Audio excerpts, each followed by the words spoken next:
నమస్కారం సామాన్యుడి న్యూస్ కి స్వాగతం ముందుగా ముఖ్యాంశాలు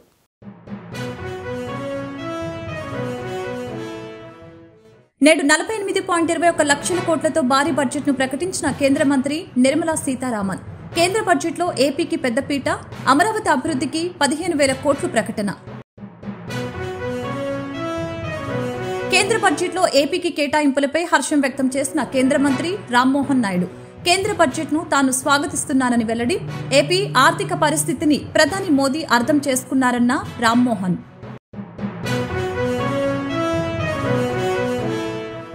ల్యాండ్ టైటిలింగ్ యాక్ట్ రద్దు బిల్లుకు ఏపీ అసెంబ్లీ ఏకగ్రీవ ఆమోదం అధికారంలోకి వచ్చాక మాట నిలబెట్టుకుంటున్న వైనం నేడు ల్యాండ్ టైటిలింగ్ యాక్ట్ రద్దు బిల్లు ప్రవేశపెట్టిన మంత్రి అనగానే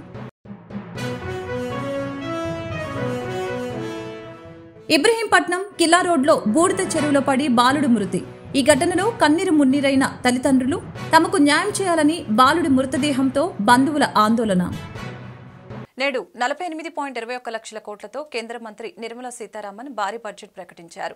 బంగారం వెండిపై 6% కస్టమ్స్ సుంకం తగ్గించారు.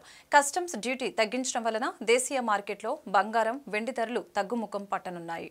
కేంద్ర బడ్జెట్లో ఏపీకి పెద్దపీట వేశారు కేంద్ర ఆర్థిక మంత్రి నిర్మలా సీతారామన్. అమరావతి అభివృద్ధికి 15,000 కోట్లు నిర్మలా సీతారామన్ ప్రకటించారు. అవసరాన్ని బట్టి మరిన్ని నిధులు ఇస్తామన్న మంత్రి హామీ ఇచ్చారు. అలాగే రాయలసీమ, ఉత్తరాంధ్ర జిల్లాలకి ప్రత్యేక ప్యాకేజీ కింద నిధులు ప్రకటించారు. కేంద్ర బడ్జెట్లో ఏపీకి కేటాయింపులపై కేంద్ర మంత్రి రామ్మోహన్ నాయుడు హర్షం వ్యక్తం చేశారు. కేంద్ర బడ్జెట్ ను తాను స్వాగతిస్తున్నారని తెలిపారు. ఏపీ ఆర్థిక పరిస్థితిని ప్రధాని మోదీ అర్థం చేసుకున్నారని రామ్మోహన్ నాయుడు వెల్లడించారు.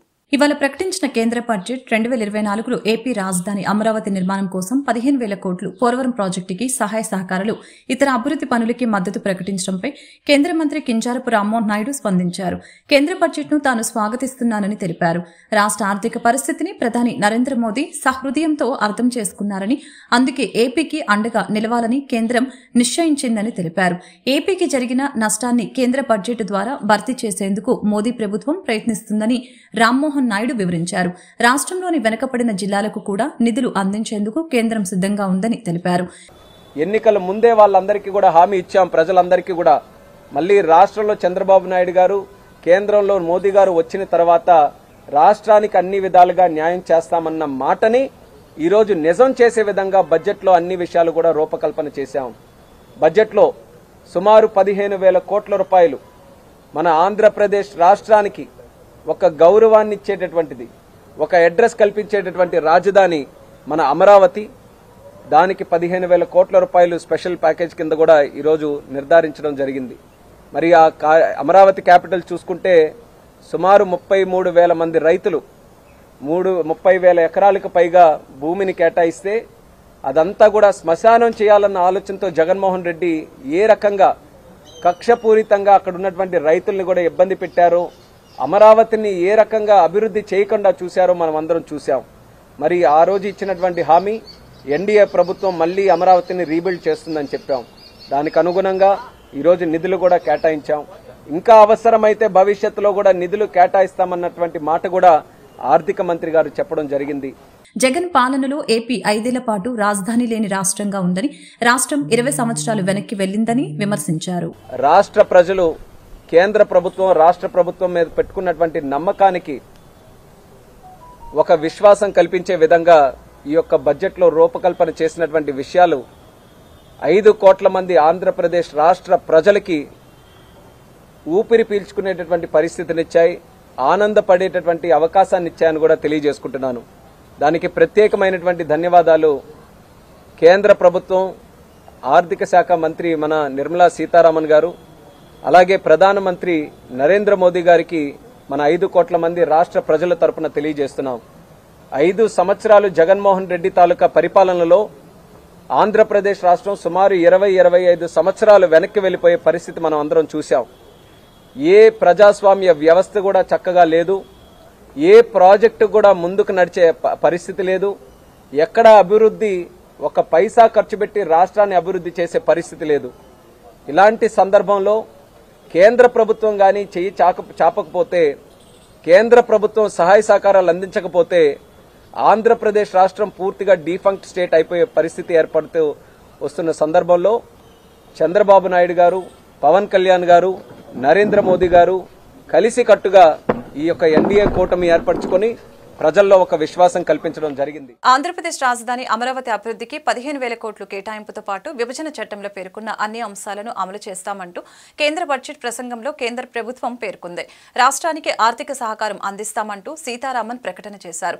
ఈ ప్రకటనపై ఏపీ మంత్రి, టీడీపీ జాతీయ ప్రధాన కార్యదర్శి నారా లోకేష్ స్పందించారు. ఆంధ్రప్రదేశ్ రాజధాని అమరావతి, జీవనాడి, పోలవరం ప్రాజెక్టుల పూర్తి కోసం సంపూర్ణ సహకారం అందిస్తామని ప్రకటించిన కేంద్ర ప్రభుత్వానికి ధన్యవాదాలు అని ఆయన తెలిపారు. బడ్జెట్లో 15,000 కోట్లు కేటాయించి ఆంధ్రప్రదేశ్ పునర్నిర్మాణానికి కట్టుబడిన ఎన్డీఏ ప్రభుత్వానికి రాష్ట్ర ప్రజల తరపున కృతజ్ఞతలు తెలియజేస్తున్నట్లు తెలిపారు. ఈ మేరకు మంగళవారం ఎక్స్ వేదికగా ఆయన స్పందించారు. నిన్న నల్లకండవాలతో అసెంబ్లీ సమావేశానికి హాజరైన వైసీపీ అధినేత వైఎస్ జగన్మోహన్ రెడ్డి నేడు ఢిల్లీ బయలుదేరి వెళ్లారు. 3 రోజుల పాటు అక్కడే ఉండనున్న జగన్ రాష్ట్రంలో జరుగుతున్న దాడులకి నిరసనగా రేపు దేశ రాజధానిలో ధర్నా చేయనున్నారు. అలాగే ఏపీలో శాంతి భద్రతలు క్షీణించాయని ఆరోపిస్తూ ప్రధానమంత్రి నరేంద్ర మోదీ, రాష్ట్రపతి ద్రౌపది ముర్మును కలిసి ఫిర్యాదు చేయనున్నారు. మరొక పక్క జగన్ ఢిల్లీ పర్యటనపై టీడీపీ, జనసేన తీవ్ర విమర్శలు చేస్తున్నాయి. చర్చల నుంచి తప్పించుకునేందుకు జగన్ ఢిల్లీ యాత్రలు చేస్తున్నారని, ప్రజా సమస్యలపై చర్చించేందుకు ఆయన ఇష్టపడటం లేదని విమర్శించారు. తాము అధికారంలోకి వస్తే వివాదాస్పద ల్యాండ్ టైటిలింగ్ యాక్టును రద్దు చేస్తామని కూటమి ప్రకటించిన సంగతి తెలిసిందే. ఆ దిశగా నేడు కీలక పరిణామం చోటు చేసుకుంది. ల్యాండ్ టైటిలింగ్ యాక్టు రద్దు బిల్లుకి ఏపీ అసెంబ్లీ ఏకగ్రీవంగా ఆమోదం తెలిపింది. అసెంబ్లీ స్పీకర్ అయ్యన్న పాత్రుడు నుంచి అనుమతి తీసుకున్న అనంతరం రాష్ట్ర రెవెన్యూ శాఖ మంత్రి అనకాని సత్యప్రసాద్ ల్యాండ్ టైటిలింగ్ యాక్టు రద్దు బిల్లును ప్రవేశపెట్టారు. ఈ సందర్భంగా స్పీకర్ అయ్యన్న పాత్రుడు ఒక్క ఇంగ్లీష్ పదం కూడా లేకుండా సభ వ్యవహారాలు నడిపించడం విశేషం. దాంతో ఆయనను సభ్యులందరూ అభినందించారు. మంత్రి గారి ప్రతిపాదన సభా సమక్షంలో ఉంది. ఇప్పుడు విషయం ఏమిటంటే ఆంధ్రప్రదేశ్ భూమి హక్కుల యాజమాన్య చట్టం రద్దు బిల్లు 2024ను ప్రవేశపెట్టారు. ఈ ప్రతిపాదన పట్ల సభలో సుముఖంగా ఉన్నవారు అవును అనండి, వ్యతిరేకంగా ఉన్నవారు కాదు అనండి అంటూ అయ్యన్న పాత్రుడు పూర్తిగా తెలుగులో మాట్లాడారు. అందరూ అవును అన్నారు. కాబట్టి ఈ ప్రతిపాదన ఏకగ్రీవంగా ఆమోదించడమైందని అంటూ స్పీకర్ అయ్యన్న పాత్రుడు ప్రకటించారు. దీనిపై శాసనసభ వ్యవహారాల మంత్రి పయ్యావుల కేశవ్ పైకి లేచి మొట్టమొదటిసారిగా అసెంబ్లీలో తెలుగులో మాట్లాడిన బిల్లును ప్రవేశపెట్టడం హర్షణీయమని అయ్యన్న పాత్రుడిని అభినందించారు. పైగా మా అందరికి ఇష్టమైన బిల్లును తెలుగులో మాట్లాడుతూ అసెంబ్లీలో ప్రవేశపెట్టారు సార్ అంటూ చమత్కరించారు. ఈ రోజు నుంచి మీరొక నూతన వరవడికి శ్రీకారం చుట్టారు. మీకు హృదయపూర్వక ధన్యవాదాలు తెలుపుతున్నాను అంటూ పయ్యవుల పేర్కొన్నారు. రెవెన్యూ, రిజిస్ట్రేషన్ మరియు స్టాంపుల శాఖ మంత్రి గారు ఆంధ్రప్రదేశ్ భూమి హక్కుల యాజమాన్య రద్దు బిల్లు 2024ను ప్రవేశపెట్టేందుకు అనుమతి కోరుతారు.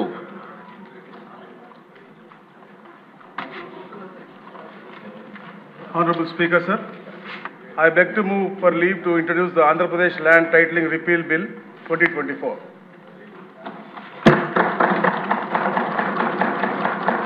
మంత్రి గారి ప్రతిపాదన సభా సమక్షంలో ఉంది.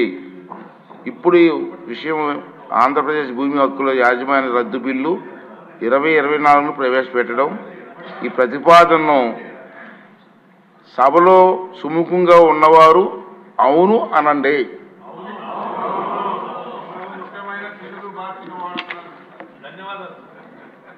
వ్యతిరేకంగా ఉన్నవారు కాదు అనండి.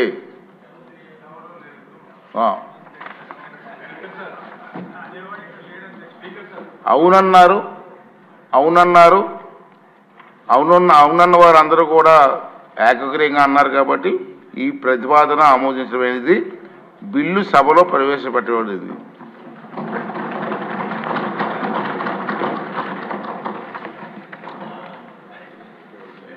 చాలా చక్కటి తెలుగులో మొట్టమొదటిసారి ఈ సభలో మీరు సంబంధిత బిల్లుని, అందులో మా అందరికీ కూడా ఎంతో ఇష్టమైనటువంటి బిల్లుని అచ్చ తెలుగులో మీరు మాట్లాడి ప్రవేశపెట్టారు సార్. ఐ థింక్ ఈ రోజు నుంచి మీరు ఒక నూతన ఒరవడికి శ్రీకారం చుట్టారు. అందరూ హృదయపూర్వకంగా ధన్యవాదాలు. ప్రతి అక్షరం తెలుగులో మాట్లాడే ప్రయత్నం చేస్తున్నాను, మీరు సహకరించండి.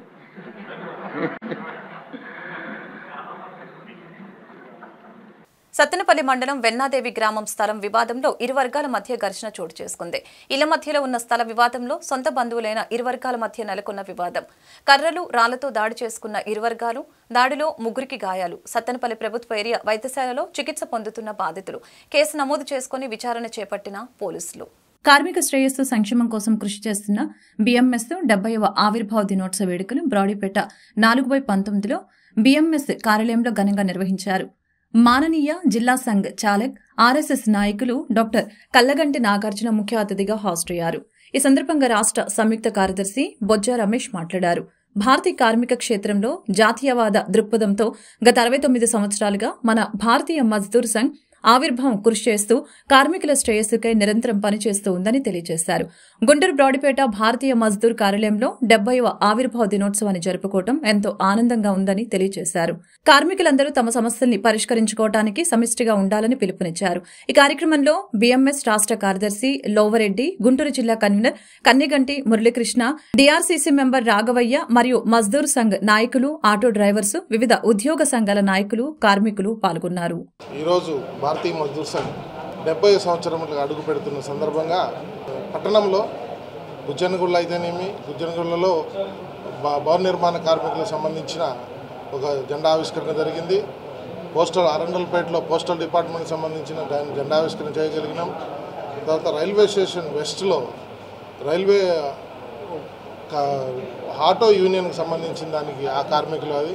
దాని తర్వాత డిమార్ట్ దగ్గర నా సెంటర్లో అక్కడ ఒక కార్మిక క్షేత్రం ఆటో యూనియన్ ఒకటి జెండా ఆవిష్కరణ జరిగింది. 70 సంవత్సరంలో అడుగుపెట్టిన ఈ రోజును పురస్కరించుకొని దాదాపు ఇది 7వ సభ.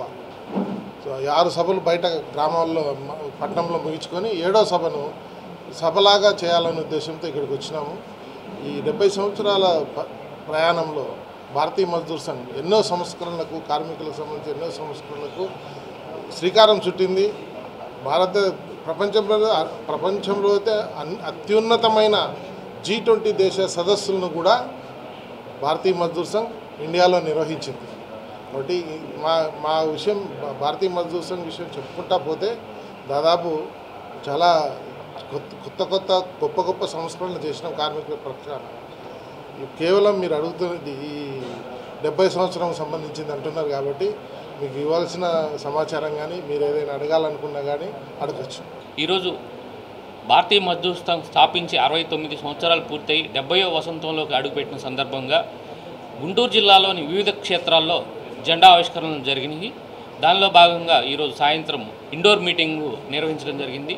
ఈ కార్యక్షేత్రంలో కార్మిక సంక్షేమం కోసం, కార్మిక శ్రేయస్సు కోసం, వారి హక్కుల కోసం, ఈ ప్రభుత్వం నుంచి వారికి రావాల్సిన సదుపాయాల కోసం ఏవైతే ఉన్నాయో వాటిని ఫుల్ఫిల్ చేయడానికి, కార్మికుల మధ్య ఐక్యత సాధించడానికి, వారి యొక్క సమస్యలను అధికారుల వద్ద ప్రస్తావించి తదనుగుణంగా వారికి కావాల్సిన సదుపాయాలని వారికి అందజేయడానికి భారతీయ మజ్దూర్ సంఘ్ క్షేత్రస్థాయిలో ప్రతి కార్మికులతో కలిసి పనిచేస్తుంది. ఇందులో భాగంగా ఎన్నో సంస్కరణలు ఈ జిల్లాలో సాధించడం జరిగింది. కార్మికులకి కోసం ఈ జిల్లాలో ఎన్నో రకాలైన సదుపాయాలని కల్పించడం జరిగింది. ఏదైతే కార్మికులు ప్రమాదవశాత్తు మరణించవచ్చు, లేదా కార్మిక క్షేత్రంలో పనిచేస్తున్నప్పుడు అంగవైకల్యం గురయ్యి శాశ్వతంగా బెడ్ రెస్ట్ వచ్చే పరిస్థితులు కూడా ఉన్నాయి. వాటిని వారి కుటుంబాలని ఆదుకోవడానికి భారతీయ మజ్దూర్ సంఘ్ ఎంతగానో దోహదం చేసిందని చెప్పడానికి సంతోషిస్తున్నాము. ఏదైతే కార్మికుల కోసం మనం పనిచేస్తున్నామో అది వాళ్ళకి తృప్తి అనేది కలిగించడంలో భారతీయ మజ్దూర్ సంఘ్ ఈ సందర్భంగా ముందుందనేది చెప్పడానికి కూడా నేను సంతోషిస్తున్నాను. ఈ దేశం నాది, నేను చేస్తే నాతో పాటుగా ఈ దేశం కూడా అభివృద్ధి పదంలో ముందుకు సాగింది అన్న భావన కల్పించే విధంగా ప్రస్తుతం భారతదేశంలో పనిచేస్తున్నటువంటి ఏకైక కార్మిక సంస్థ భారతీయ మజ్దూర్ సంఘ్. అదేవిధంగా ప్రపంచంలోనే అతిపెద్ద కార్మిక సంస్థగా ఉన్నటువంటి ఈ సంస్థలో మనమందరం కూడా సభ్యులైనందుకు గర్వపడాలి. మన సంస్థని, మనం పనిచేస్తున్నటువంటి రంగాన్ని, అదేవిధంగా దేశాన్ని ముందుకు తీసుకెళ్లే విధంగా మీరందరూ కూడా. ఎన్టీఆర్ జిల్లా ఇబ్రహీంపట్నం కిల్లా రోడ్లో ఇంటి ముందు ఆడుకుంటూ అదృశ్యమైన బాలుడు శవమై తేలిన ఘటన అందరినీ కలిచివేసింది. వివరాల్లోకి వెళ్తే ఇబ్రహీంపట్నం కిల్లా రోడ్లో బూఖ్యా కుమార్ లక్ష్మీల కుమారుడు 3 సంవత్సరాల సిద్ధార్థ నాయక్ కిల్లా రోడ్లో ఇంటి ముందు ఆడుకుంటూ బూడిద కాల్వలో పడి మృతి చెందాడు. ఈ ఘటనలో తల్లిదండ్రులు, కుటుంబ సభ్యులు కన్నీరు మున్నీరయ్యారు. తమకు న్యాయం చేయాలని బాలుడి మృతదేహంతో బంధువులు ఆందోళనకు దిగారు. వాళ్ళకి వచ్చే ఛాన్స్ ఉండదు, ఎందుకంటే పుట్టోడే తిరుగునోడే కదా, తిరుగునోడే కదా.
తొమ్మిది రోజుల క్రితం అదృశ్యమైన ఎంపీడీఓ వెంకటరమణ మృతదేహం ఎట్టకేలకు లభ్యమైంది.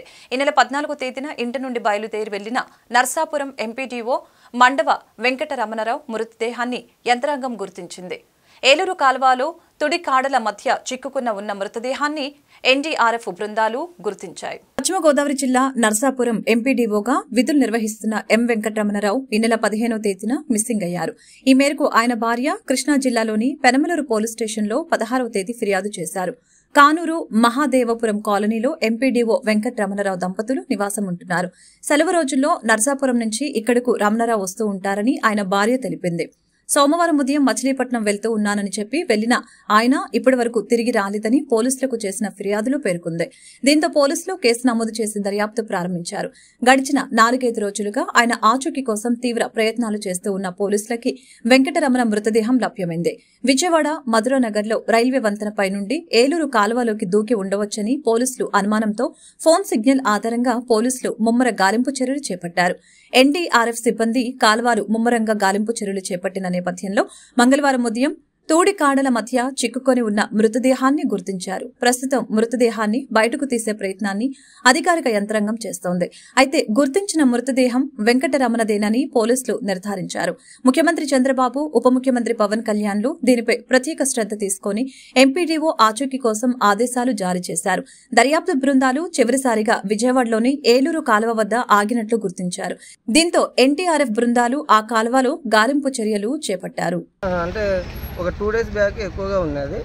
ఆ తర్వాత ఈ ఇన్ఫర్మేషన్ వల్ల మళ్ళీ దాంట్లో వాటర్ లెవెల్ తగ్గించడం జరిగింది. ఇప్పుడైతే ఫ్లోటింగ్ నార్మల్. మీ పేరు? ఎన్ని రోజుల నుండి ఎతుకుతున్నారండి? మీకు ఎంత దూరం ఎతికారు ఈ కెనాల్లో? ఈ కెనాల్ దాదాపు 25 kilometers వరకు కూడా చూసాం. గన్నవరం, కేసరపల్లి, ఆత్కూరు వరకు, పెద్దవట్పల్లి, చిన్నవట్పల్లి, ఆత్కూరు అటు సైడ్ వరకు చూసాం. మొత్తం ఎంతమంది పాల్గొన్నారు మొత్తం ఈ టీం? మొత్తం ఎన్డీఆర్ఎఫ్ 2 బృందాలు, ఎస్డీఆర్ఎఫ్ 2 బృందాలు, క్యూఏటీ వాళ్ళు, వీళ్ళంతా చాలా సివిలియన్స్, ఇరిగేషన్ డిపార్ట్మెంట్ అంతా అన్ని రకాలుగా సర్చ్ ఆపరేషన్ మొదలు.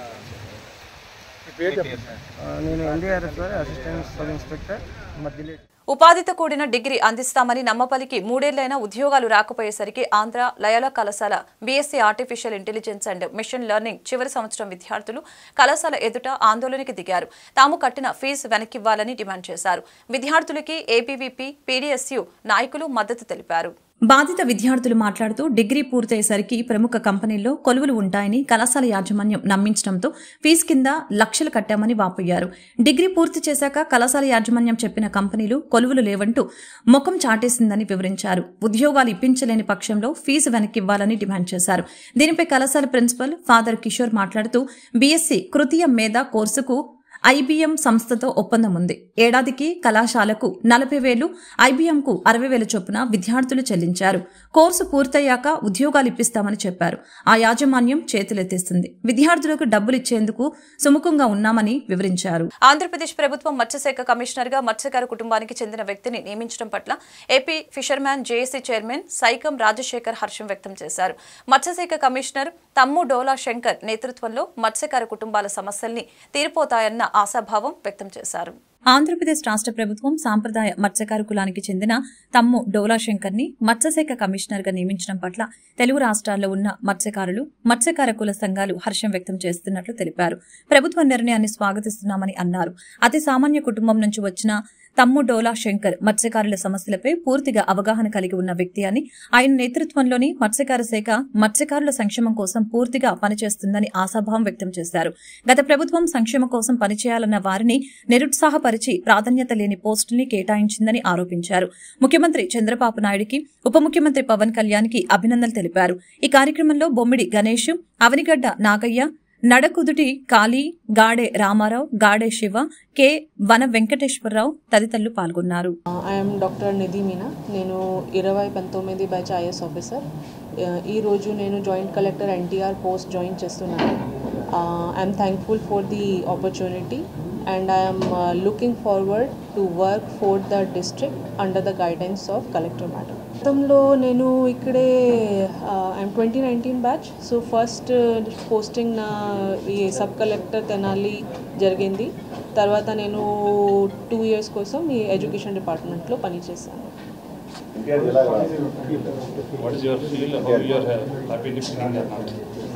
This is my first posting in this district, in NTR district. So I'm looking forward to it. I'm excited. I want to know more about the district, what issues are there. Then along with team we will sit and then we see how can we resolve and go ahead.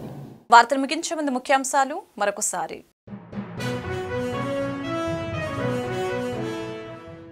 నేడు 48.21 లక్షల కోట్లతో భారీ బడ్జెట్ను ప్రకటించిన కేంద్ర మంత్రి నిర్మలా సీతారామన్. కేంద్ర బడ్జెట్లో ఏపీకి పెద్దపీట, అమరావతి అభివృద్ధికి 15,000 కోట్లు ప్రకటన. కేంద్ర బడ్జెట్లో ఏపీకి కేటాయింపులపై హర్షం వ్యక్తం చేసిన కేంద్ర మంత్రి రామ్మోహన్ నాయుడు. కేంద్ర బడ్జెట్ను తాను స్వాగతిస్తున్నానని వెల్లడి. ఏపీ ఆర్థిక పరిస్థితిని ప్రధాని మోదీ అర్థం చేసుకున్నారన్న రామ్మోహన్.